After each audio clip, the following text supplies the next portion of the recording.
All right, so tonight's practice is geared toward puppies and adolescent dogs.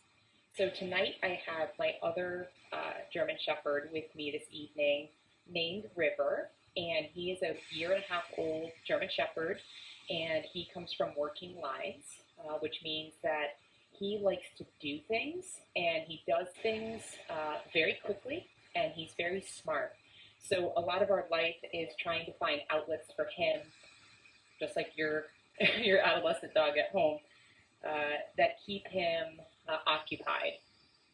And what that means is activities, so hiking, swimming, biking, and also things to work his mind. So we do a lot of obedience, we do a lot of off-leash obedience and other things. And our counterpart to all of that is dog yoga. So River and I have only practiced a little bit of a full practice together because he is so young. So what I'm going to teach you tonight is going to be exactly geared for the year-and-a-half-old dog with a ton of energy, or the puppy, your puppy. So puppies as young as 8 or 9 weeks old can do yoga with you. You may only do it for 15 minutes, right? But you're still doing this practice and building that rhythm. So if you're joining us, if you could just leave a little comment, let me know you're here so I know who's in our... Hey, Chelsea. Chelsea's here. And for practicing with your dog, you're going to want to have a yoga mat for you or just a towel to get started and a little mat for your dog. This can be a towel, it can be a bed, or anything that your dog wants to lay on. Another yoga mat is also great. And when we're working with adolescent dogs and puppies, you want to think about their needs, right, throughout their day. So for River, like I said, he needs a lot of energy output during the day in order to relax now. You can hear him panting, possibly, as we sit here. And that's because he's been running around our yard behind me for about an hour, just playing with a TAO. And it takes him a long time to cool down. Ideally, when we're practicing together, I like to practice inside because there's less distractions. So because he's a younger dog and hasn't practiced yoga with me with a ton of distractions, this is actually harder. But because he's so hot, our upstairs in my house is really, really warm, and then he'd be uncomfortable there. So I chose to come outside, but what that presents is there's a bunch of toys in the yard, and he really, really thinks being outside is a lot of fun, and he should be running around. So consider that when you're working with your puppy or your young dog to really minimize the distractions when you're first starting. All right, and a couple other things that you'll want to have when you practice with a young dog.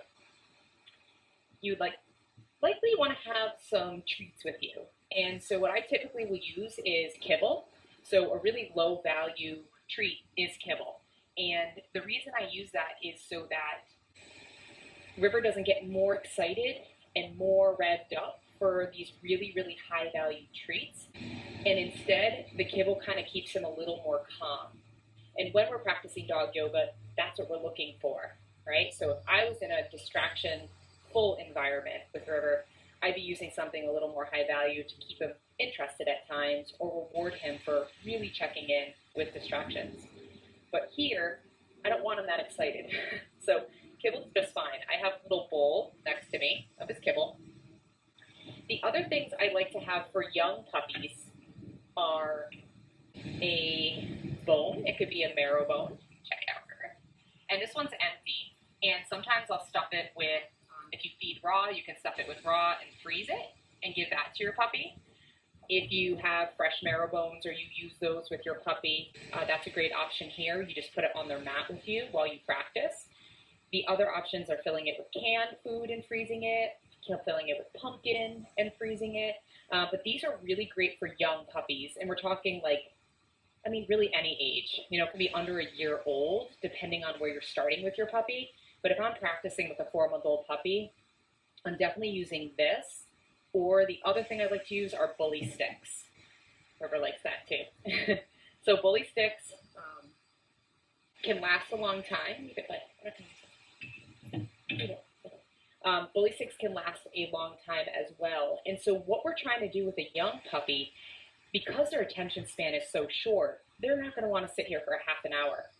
So my tricks with little puppies, like say under 6 months or even under a year, are make sure your puppy has some good exercise, a walk, a romp in the yard, a playtime with another dog friend, then give them a little drink, let them calm down a little bit from that, and then practice. So you want to meet your dog's energy needs first. The second thing is giving them a bone or a bully stick to chew on while you start to practice, because their attention span is so short. So that'll give you maybe 15 good minutes, 20 minutes to do our breathing together and some of our yoga practice. With River today, I'm not going to use the bone or the bully stick because I want to work on with him just using the kibble and also not using as much food, and kind of showing you how to do that with the dog when they're past the young puppy stage and more at the 1.5 year stage. So your dog can be on their mat next to you. Your dog can also be on your mat. It does not matter. So right now, River's laying down. He's kind of at the end of his leash of what I've given him. I like to have dogs on a 6-foot leash, puppies on a 6-foot leash. If I were to let River go, he'd probably scoot down the stairs that are right here and go lay in the yard, right? And that's fine when we're playing, but right now I want to teach him, train him, and condition him that when we're doing this together, he's with me. So a 6-foot leash really helps with that. So it allows him to get up and move around, right? He can stand up and lay down, or and move around, or lay down next to me, but he can't get up and just wander off, which is why I limit that, right? So when they're younger like this, it helps to limit some of those options. So if you're used to practicing in your house with your dog, and a good example is with a dog like River, he'll bite at my hair and step all over me and jump on me, and then he'll walk away and he'll go find a toy and then he'll come back. And so when I don't allow him to have toys during this, and I don't allow him all of that freedom, he can really say, oh, we're working together, we're working on something. So that's why we use a 6-foot leash. We're going to start by having our dogs on a 6-foot leash. And then if you're working with a puppy, you can give them the little bone now on their mat next to you, or their little towel. For those of you using Kibble or treats, you can run and grab those. And what we're going to do is, I'm just going to take about 5 kibbles in my hand. I'm going to close my hand. I'm going to put it on River's nose, and we're going to do what we call lure. So he's going to follow the food. See him following the food to his mat, and then I'm going to lure him into a down as I say down. River, down. Good. I'm going to place one treat between his paws, and then I'll place another treat right between his paws. I'll turn him around so he's facing you. Another one in between his paws. A 4th one. Good, and then a 5th treat right there, or a piece of kibble. Good. I'm going to ask him to get up, River, free. Good. See if I can get him facing you so you can all see that. So 1 piece of kibble to your dog's nose. You're going to lure them into a down on their mat, or roughly on their mat next to you. And then I place the kibble right between his paws.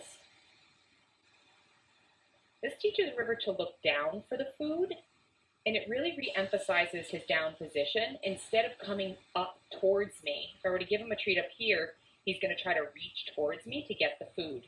So that's why I'm placing it right in front of him, to encourage him to stay put and also look down, right? Because we want him to stay down, look down, and re-emphasize the mat next to you. Good, now that your dog's seated, hold on to your leash. Your dog may stand up, and that's okay, just hold on to your leash. If your dog gets up again, you can grab a few more kibbles and lure them back into a down. All right, we're gonna start breathing together. So take a deep breath in, and let it out. So River stood up. I'm just going to wait and see what he does. So if your dog stands up, just wait. Let's take another breath together. Big inhale. And let it go. One more together. Big breath in. And empty it out. Your dog may have laid down, so I noticed River laid down on my second breath. And our biggest thing here is just staying calm, right? It's really hard when you have a young dog and they're getting up. So your dog may be pacing around, wandering, and all of that. It's totally fine. Don't let it rock you. So just hold on to your leash, take another big breath, and let it go.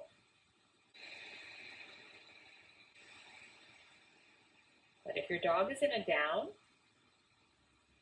and they're staying there, you have a choice here. You can use a piece of kibble and place it between your dog's paws to reinforce that position. So I'm going to try that with River and see what it does. And he stayed there. And take another breath. In and out. And if your dog can stay for one breath, that's awesome. I'm going to give him another kibble. So all we're working on is one breath. If your dog stays where they are, you slowly get a piece of kibble and feed your dog. Good. And I have my kibble in a bowl. You may have it in a bag or high up, where you have to reach up to get it so your dog's not playing with it as you go. All right, another breath in. Another breath out. One piece of kibble.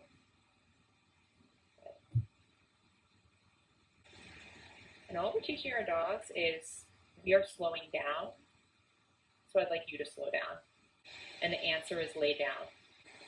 So it's not about River being perfect on his mat. It's not about obedience or competition obedience for me right now. It's about River being in the same state of being, right? So I'm slowing my breath down. I'm talking slowly and calmly, and want to give him all those signals so that he matches me. All right, we're going to try for 2 breaths before we give another kibble. Breathe in. Let it go. Another breath in. Empty it out. And then notice your dog's body language. So River rolled over onto one hip. That lets me know he's getting more relaxed. So when I see that, I have a choice. Now he gets up. Do I give him another piece of kibble? Or do I just let that be, right? And if he stayed there, I would have just kept breathing, right? So what I'm going to do now is he's standing up. I'm going to lure him back over to his mat. Leave it, bud. He really wants the bully stick. Not today, buddy. But I'm going to lure him back over, ask him to lay down. Just giving him a few kibbles in between his paws. And at this point, we're not doing a lot of touching, because we're not necessarily relaxed enough to do that part of our time together. So what we're working on is calming ourselves. And if we put our hands on our dogs when we're not calm, we actually send that signal through our hands. So our dogs pick up on that. And the other piece is some of your dogs out there are excited by touch. So they'll come paw at you and then you push them off, right? And then they get more excited and they come at you more. So if that's happening to you, use your leash, hold on to your leash. Try to stay really calm and just use your breath. Big breath in and big breath out. Right, we're going to try to take more breaths together. So let's go for 5. You can treat in between. You can treat every 2 or 3. It's your judgment call. Or go all 5. So let's do it together. This is 1. In. And out. Maybe you close your eyes. I'm just going to hold on. River stood up. I'm just going to wait him out. Breathe in. Let it go. And notice if you're staring at your dog. That can also activate your dog. So maybe bring your gaze away from your dog. There he goes. That's awesome. Good boy. A nice, calm, good boy. So if you're staring at your dog, notice that, because they might be staring back and engaging you and asking what you're doing. So sometimes I'll close my eyes or I'll look away. All right, breath number 3 together. In and out.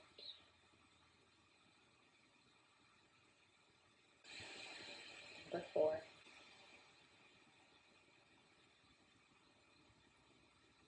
And with my eyes closed, I'm just listening.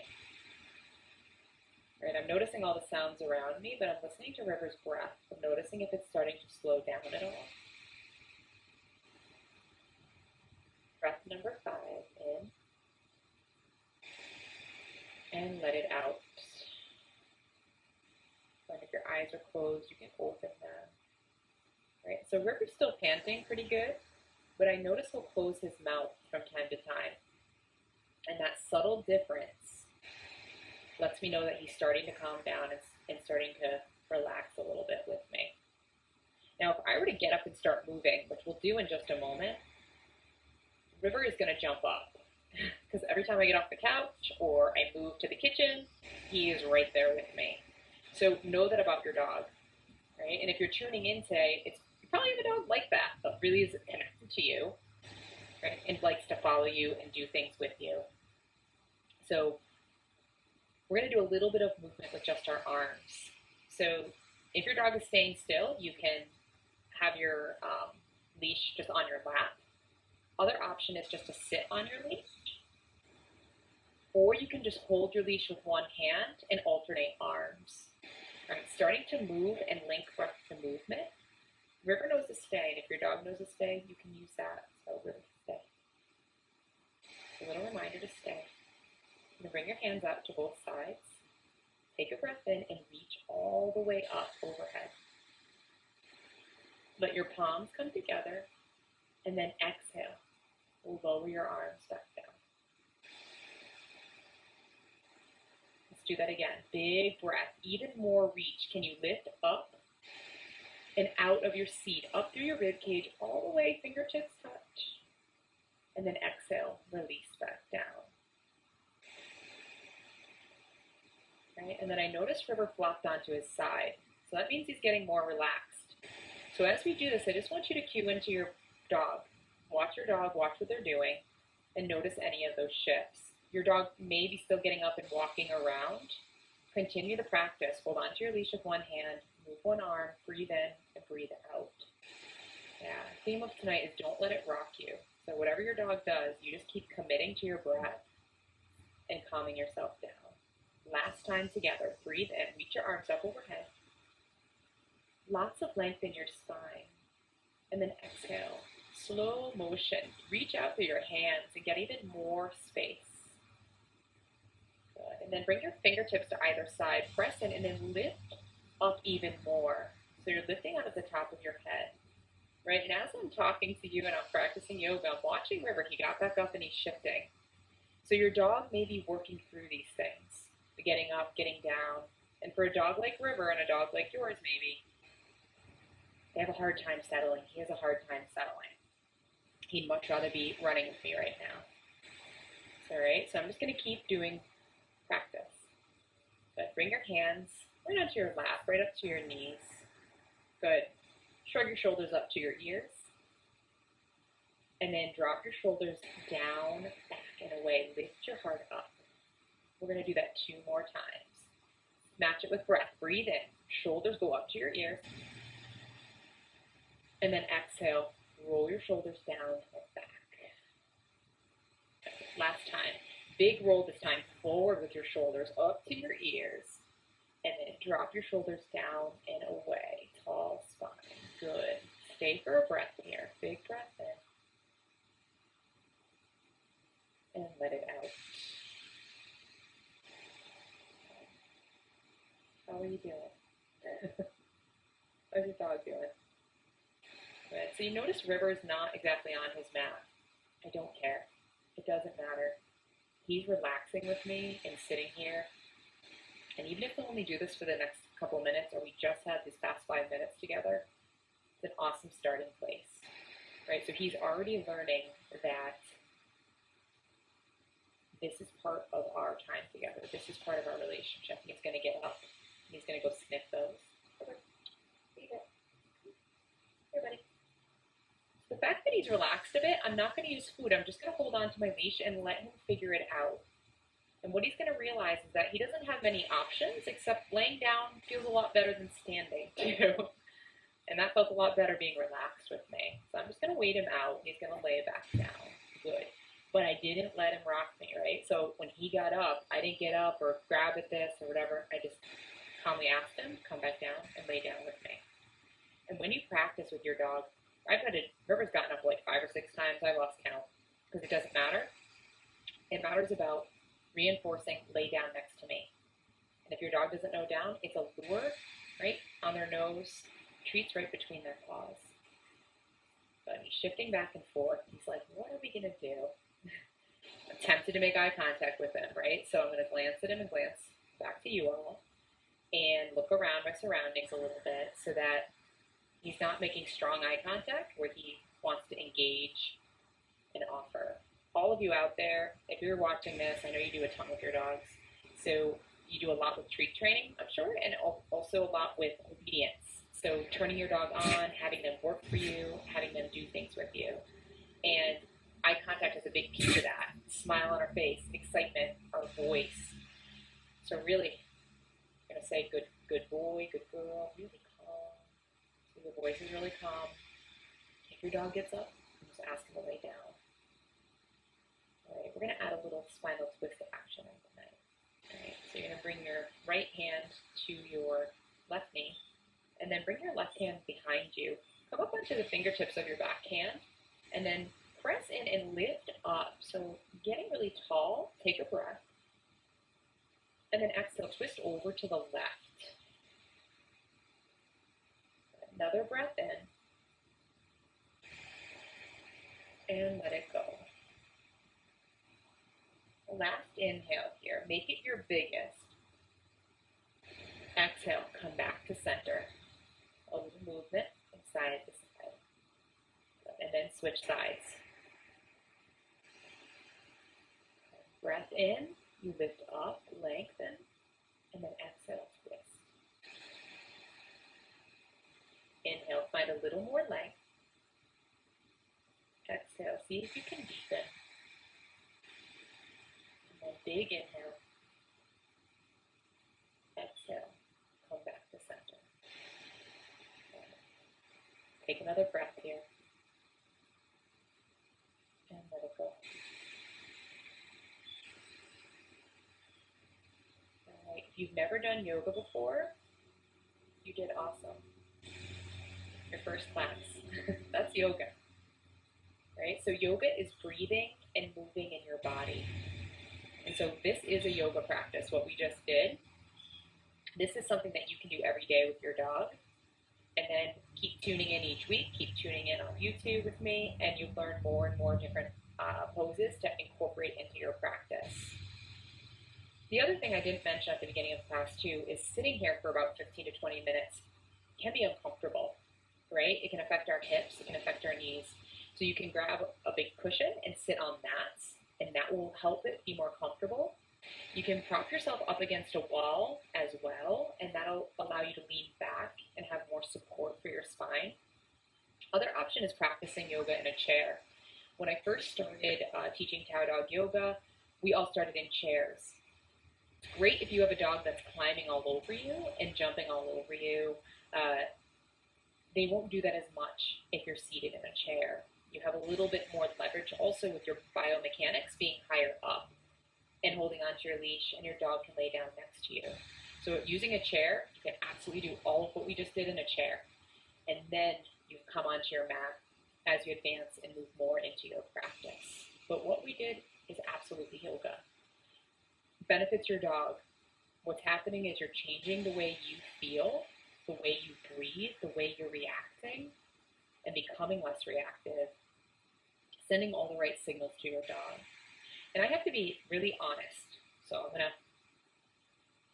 let out a secret, because I'm sure you think I've done a ton of dog yoga with River, but I haven't. Notice I just touched him and said his name, and he bounced back up, and my voice went up. So I'm going to calm down. I'm not going to touch him again. He's not quite ready for that. I've probably practiced this kind of yoga with River. This might be my second time. Yeah, I just told you my secret. I don't practice a ton of yoga with River. The times we have practiced this type of work, River, read it. Come over here.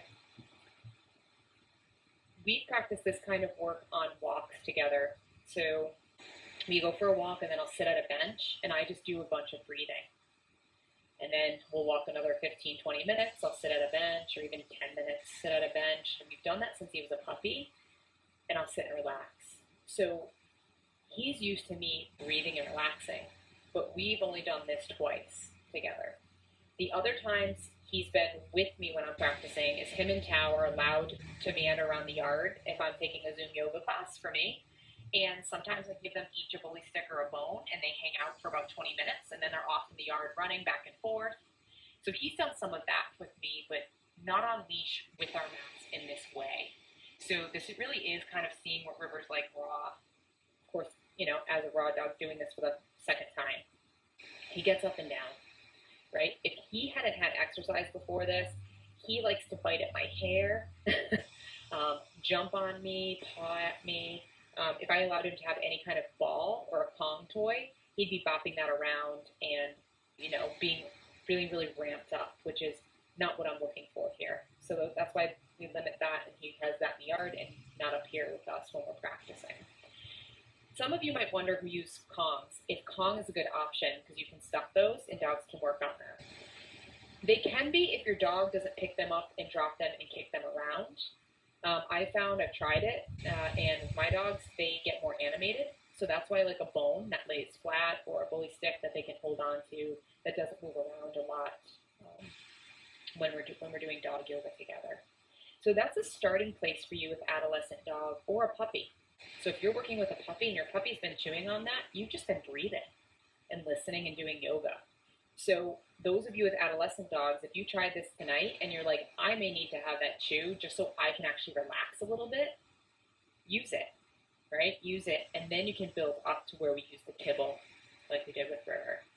So River's on his side now. So I'm going to take this opportunity to show you some calm touch and how it looks different with a puppy and a young dog versus when we do it with Tao, who will lay there and has done this, you know, for a long time with me a lot of times. So for River, I'm going to move towards him. He'll stay this way because I want him to stay nice and calm. So when I start to move, you're going to notice his energy comes up and he's probably going to pop up. We'll see. So I'm just going to remind him to stay. His eyes are kind of closed, and I'm going to slowly move. So I'm going to move in slow motion. He's already checking me out. His eyes open. Stay. So I'm just going to remind him to stay. But at this point, your dog may have gotten up, or wait, so he's going to get up a little. He's wondering what I'm doing. And then I'm going to make myself comfortable behind him. I'm going to hold on to the leash again because with young dogs and puppies, when you start to do this, they may get more animated, start mouthing you, or want to get up and walk away at first. So if you're using a bone or a chew toy, you can keep doing it here, especially with a young puppy. Like if you have a 12-week-old puppy and you're doing this, they're teething, or starting the big parts of their teething, anywhere between really like 8 weeks, they're pretty bitey too, all the way up, you know, until 5-6 months. So you can experience that, or if your dog's just overly mouthy, let them chew on something while you work on this. So what we're going to start is I'm going to hold on to the leash with one hand. I'm going to walk my hand up my leash. I'm going to hold on to River's collar, just gently, just a little bit of pressure. With my free hand, I'm going to go right behind River's ears. And I'm going to pause for a moment. And then I'm going to go slow motion all the way down his back until I get to the base of his spine. I'm going to pause. And then I'm going to remove my hand from his back. I'm going to slide my hand from the collar to his leash. And I'm going to pause. Right? For a young dog, they just need to process what you just did. Right? And if you start moving really quickly or go through too many repetitions of this, it can actually excite them or just not give them enough time to process what you're doing.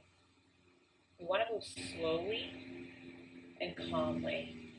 Right? So the signals you're sending with your hand are those signals of being relaxed.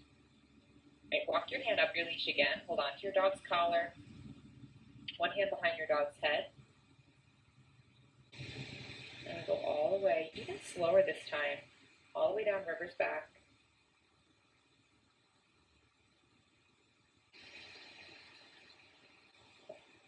Just above River's tail. I'm going to pause there.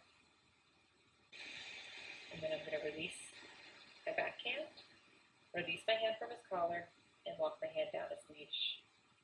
So River actually noticed his TAO, so he stood up. So I got 2 of those repetitions in. Nice, calm, really thoughtful, really quality touches, sending him my calm stuff, right? And then he got up and he noticed TAO. That could be a fine stopping place. So I might end with a dog and then go from there and be like, okay, that was great. That's the beginning. Then when I practice each day or every other day, or if it's once a week you're practicing, whatever you're practicing, he should be able to do more and more. So I'm going to do a little more just so I can show you. He may mouth me. And we do body handling every day, and we have since he was a puppy. So he's used to this, but he still tries to mouth me. When he was a puppy, he liked to put his mouth all over me. So we used bully sticks and bones. So that I encouraged him to not put his mouth while we did this calm stuff. All right, I'm just going to hold on to his leash. My free hand goes behind his head. Slow motion, I'm going to go all the way down. Goes onto one side. Good boy. I'm going to pause there. Go ahead and maybe let me go all the way down his tail. So I think for puppies and young dogs, it's so important that we can handle them. This makes it easier when they go to the vet office. It makes it easier if they have a cut or are limping or we need to check them out or look at them. That they'll let you touch them from all the way from their ears, all the way to their tail, all the way to their feet. And a lot of dogs are very sensitive in their feet. So you might be stopping there, and that's it for you this evening. I want to show you a couple more things so that you can add on when you're ready, right? Or if your dog's relaxed, keep going. Stay with us. So I'm going to hold on to his leash, one hand behind his head, so we always start at the same place. And what we're doing here is being consistent and building trust. So he knows where my hand's going. So I'm going to start down his back again. His eyes are starting to close a bit. I'm going to go all the way down his back. I'm going to find his hip that's up, or that's the closest to me. And your dog might be standing while you do this, or seated, and that's fine. I'm going to go all the way down to his knee. And if your dog will let you, go all the way down to your dog's foot. When I get to his foot, I'm just going to hold it for a second. And I'm going to release it back down. I'm going to pause in between. Right, so we're consistent. We start at the same place every time. And we give our dogs time to process where our hands are going. And that's what's building the trust. So, see if I can show you one more thing. No, I'm done. Right, so you see him get up and see him get down. And that's when you have the option, you have to, no, like he did really good. This is only the second time. So I could definitely end here with him. If I were to add on, what I would add on is starting at the base of River's head and going down to his shoulder, going all the way down to his elbow. And I can't reach because he's too tall, but all the way down to his foot, pausing and releasing. He's going to do a big stretch. Good job, buddy. So that's the basics with doing TAO dog yoga with puppies or adolescent dogs.